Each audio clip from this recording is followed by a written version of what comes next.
Hi കൂട്ടുകാരെ, എല്ലാവർക്കും SR ക്രിയേഷൻസിലേക്ക് സ്വാഗതം. ഇന്ന് നമ്മൾ കൂട്ടുകാരുടെ വാർഷിക പരീക്ഷയ്ക്ക് വേണ്ടിയിട്ട് ഒരു മോഡൽ ക്വസ്റ്റ്യൻ പേപ്പറും അതിൻ്റെ ആൻസറുകളും ഒക്കെയാണ് ഡിസ്കസ് ചെയ്യാനായിട്ട് പോകുന്നത്.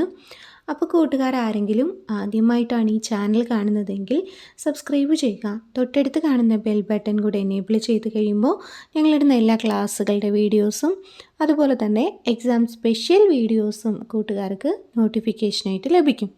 അപ്പോൾ നമ്മൾ ഇന്ന് നോക്കാൻ പോകുന്നത് ഡേ 3യിലെ ക്വസ്റ്റ്യൻ പേപ്പറാണ്. ഡേ 1ഉം 2ഉം നമ്മൾ ഓൾറെഡി പഠിച്ചു കഴിഞ്ഞു. അപ്പോൾ നമുക്കിന്ന് 3ാം ദിവസത്തെ ക്വസ്റ്റ്യൻ പേപ്പർ ഒന്ന് നോക്കാം കേട്ടോ. അപ്പോൾ കൂട്ടുകാർ ക്വസ്റ്റ്യൻസ് എന്ന് പറയുമ്പോൾ പേടിക്കേണ്ടതില്ല, ആൻസറുകളും എല്ലാം പറഞ്ഞു പോകുന്നുണ്ട് കേട്ടോ. കൂട്ടുകാരുടെ മലയാളം അതുപോലെ തന്നെ ഗണിതം പാഠപുസ്തകങ്ങൾ നന്നായി പഠിച്ചു കഴിഞ്ഞാൽ നമുക്ക് നന്നായിട്ട് എക്സാം അറ്റൻഡ് ചെയ്യാൻ പറ്റും. അതുപോലെ തന്നെ നല്ല മാർക്കും വാങ്ങിക്കാൻ കഴിയും കേട്ടോ. അപ്പം നമുക്ക് വീഡിയോയിലേക്ക് കിടക്കാം. അപ്പോൾ കൂട്ടുകാരെ, നിങ്ങളുടെ ക്വസ്റ്റ്യൻ പേപ്പറിൽ ഫസ്റ്റ് ഇങ്ങനെ ഒരു ഭാഗമാണ് കാണുക. ഇവിടെ നോക്കിയാൽ അറിയാം 3ാം ദിവസമാണ്. പിന്നെ കൂട്ടുകാരുടെ പേരും സ്കൂളിൻ്റെ പേരും ഒക്കെ കൂട്ടുകാർ തെറ്റാതെ എഴുതുക. അപ്പോൾ നമുക്കിനി ഓരോ പ്രവർത്തനങ്ങളായിട്ട് നോക്കാം. പ്രവർത്തനം 10, വായിക്കാം, പാടാം, എഴുതാം. പൂവിനെക്കുറിച്ച് പാടൂ. പല നിറത്തിൽ ടിയാട്ടിയ, പല മണത്തിൽ ടിയാട്ടിയ, വണ്ടിൻ്റെ കൂട്ടുകാർ ടിയാട്ടിയ, ചെടിയിൽ വിരിയുന്നു ടിയാട്ടിയ. അപ്പോൾ ഇതായി നോക്കിയേ കൂട്ടുകാരെ, ഒന്നാമത്തെ പ്രവർത്തനം എന്ന് പറയുന്നത് കൂട്ടുകാർക്ക് കഥയോ കവിതയോ ഒക്കെ കുറച്ച് തന്നിട്ട് അതിനെ കൂടുതൽ വരികൾ കൂട്ടിച്ചേർക്കാനായിരിക്കും ചോദിക്കുക. അപ്പോൾ ഇവിടെ തന്നിട്ടുണ്ട് 4 വരികൾ ഒരു പൂവിനെ കുറിച്ച് തന്നിട്ടുണ്ട്. അപ്പോൾ നമ്മൾ എന്താ ചെയ്യേണ്ടത്? പൂമ്പാറ്റയെക്കുറിച്ച് 4 വരികൾ എഴുതാം. എഴുതിക്കോളൂ. പല നിറത്തിൽ ടിയാട്ടിയ, പുള്ളിയുള്ളവ ടിയാട്ടിയ, വണ്ടിൻ്റെ കൂട്ടുകാർ ടിയാട്ടിയ, പൂന്തേൻ നുകരുന്നു ടിയാട്ടിയ. അപ്പോൾ ഇതുപോലെ പൂവിനെക്കുറിച്ച്, പൂമ്പാറ്റയെക്കുറിച്ച്, വണ്ടിനെക്കുറിച്ച് ഇങ്ങനെ പല രീതിയിലും കൂട്ടുകാർക്ക് എക്സാമിന് ചോദിക്കാം. കൂട്ടുകാർ എഴുതാനായി പഠിച്ചു വെച്ചിരിക്കുക കേട്ടോ. അടുത്ത് നോക്കിയേ പ്രവർത്തനം 11, ചിത്രങ്ങൾ. ഇവിടെ നോക്കിയേ, എണ്ണി എഴുതാനാണ് ചോദ്യം. പൂമ്പാറ്റകൾ എത്രയുണ്ട്? പൂക്കൾ എത്ര എണ്ണമാണുള്ളത്? നക്ഷത്രങ്ങൾ എത്ര എണ്ണമാണുള്ളത്? അപ്പോൾ നമുക്ക് എഴുതാം. പൂമ്പാറ്റകൾ എത്ര എണ്ണമുണ്ട്? എണ്ണിക്കോളൂ കൂട്ടുകാരെ. 1, 2, 3, 4, 5, 6, 7. പൂമ്പാറ്റകൾ 7 എണ്ണമാണ് ഉള്ളത്. ഇനി പൂക്കളോ? എണ്ണാം. 1, 2, 3, 4, 5, 6, 7, 8, 9, 10, 11, 12. എത്ര പൂക്കളുണ്ട്? 12 പൂക്കളുണ്ട്. നക്ഷത്രങ്ങൾ എണ്ണിയാലോ? എണ്ണിക്കോളൂ കൂട്ടുകാരെ. 1, 2, 3, 4, 5, 6, 7, 8, 9. അപ്പോൾ നക്ഷത്രങ്ങൾ 9 എണ്ണമാണുള്ളത്. അപ്പോൾ ഇതുപോലെ കൂട്ടുകാർക്ക് എണ്ണി എഴുതാനായിട്ട് ചോദിക്കും. ഇവിടെ പൂവും പൂമ്പാറ്റയും നക്ഷത്രവുമാണെങ്കിൽ വേറെയും പല രീതിയിൽ കൂട്ടുകാർക്ക് ചിത്രങ്ങൾ തന്നിട്ട് എണ്ണി എഴുതാനായിട്ട് ചോദിക്കാം. അപ്പോൾ എണ്ണാനും എഴുതാനും ഒക്കെ കൂട്ടുകാർക്ക് അറിയാമല്ലോ. നോക്കിയേ, ചിത്രങ്ങളുടെ എണ്ണം ചെറുതിൽ നിന്ന് വലുതിലേക്ക് എഴുതാൻ പറഞ്ഞിരിക്കുകയാണ്. എഴുതാം. 7, 9, 12. ഇനി നക്ഷത്രങ്ങളുടെ എണ്ണത്തേക്കാൾ എത്ര പൂക്കളാണ് കൂടുതലുള്ളത്? 3 പൂക്കളാണ് കൂടുതലുള്ളത് അല്ലേ കൂട്ടുകാരെ? അതെ. അടുത്ത് നോക്കിയേ, പാറ്റേൺ.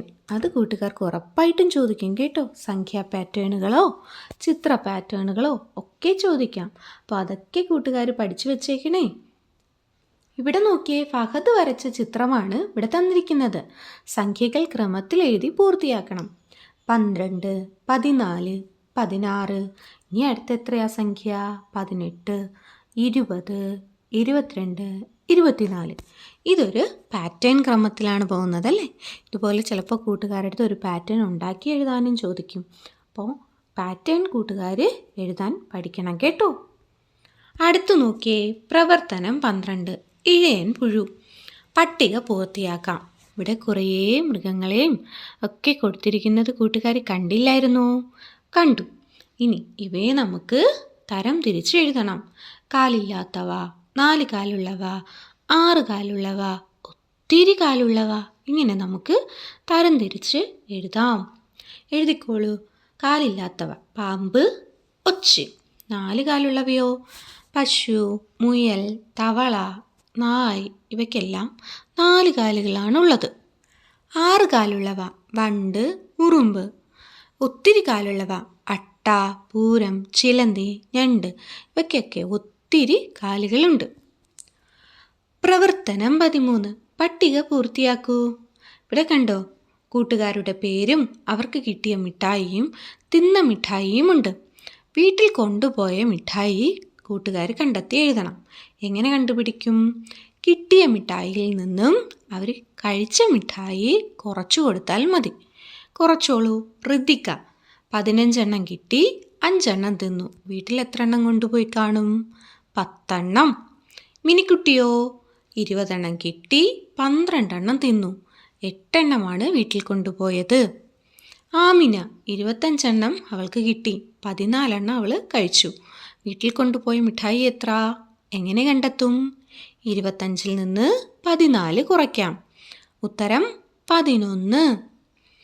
അടുത്ത് രാജി 15 എണ്ണം അവന് കിട്ടി, 9 എണ്ണം അവൻ കഴിച്ചു. എത്ര എണ്ണം വീട്ടിൽ കൊണ്ടുപോയിട്ടുണ്ടാകും? 6 എണ്ണം. അടുത്ത് സുമേഷിന് 10 മുട്ടായി കിട്ടി, അവൻ 10 എണ്ണവും കഴിച്ചു. അവന് വീട്ടിൽ കൊണ്ടുപോകാൻ മിഠായി ഉണ്ടോ? ഇല്ല, അവൻ വീട്ടിൽ മിഠായി ഒന്നും കൊണ്ടുപോയില്ല. അപ്പോൾ കൂട്ടുകാരെ, നമ്മളിന്ന് 3-ാം ദിവസത്തെ ക്വസ്റ്റ്യൻ പേപ്പറാണ് ഡിസ്കസ് ചെയ്തത്. നമ്മൾ എന്തൊക്കെ പഠിച്ചു? വരികൾ കൂട്ടിച്ചേർത്ത് എഴുതാൻ പഠിച്ചു അല്ലേ? പിന്നെയോ എണ്ണി എഴുതാൻ പഠിച്ചു, പാറ്റേൺ നമ്മൾ പഠിച്ചു.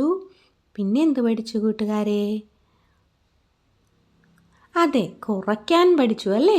അപ്പോൾ ഇത്രയും കാര്യങ്ങൾ കൂട്ടുകാർ നന്നായി പഠിച്ചു വച്ചിരിക്കണം കേട്ടോ. കൂട്ടാനും കുറയ്ക്കാനും പഠിക്കുക, എണ്ണി എഴുതാനും പാറ്റേണും ഒക്കെ പഠിക്കുക. പിന്നെന്താ, കഥയോ കവിതയോ തന്നിരുന്നാൽ അതിന് വരികൾ കൂട്ടിച്ചേർത്ത് എഴുതാനായിട്ട് പഠിച്ചു വെച്ചിരിക്കുക കേട്ടോ. അപ്പോൾ കൂട്ടുകാരെ, വളരെ സിമ്പിളായിട്ടുള്ള കുറച്ച് ക്വസ്റ്റ്യൻസ് മാത്രമേ നമുക്കുണ്ടായിരുന്നുള്ളൂ. അപ്പോൾ കൂട്ടുകാരെല്ലാവരും നന്നായി എക്സാമിന് പഠിക്കുക. അപ്പോൾ കൂട്ടുകാർക്ക് എല്ലാവർക്കും ഓൾ ദി ബെസ്റ്റ്. അപ്പോൾ കൂട്ടുകാർക്ക് ക്ലാസ്സുകൾ ഇഷ്ടമാവുകയാണെങ്കിൽ ലൈക്ക് ചെയ്യുക, നിങ്ങളുടെ ഫ്രണ്ട്സിന് കൂടെ ഷെയർ ചെയ്ത് കൊടുക്കുക. അപ്പോൾ അടുത്ത എക്സാം സ്പെഷ്യലുമായിട്ട് നമുക്ക് ഒരുമിച്ച് കാണാം. താങ്ക്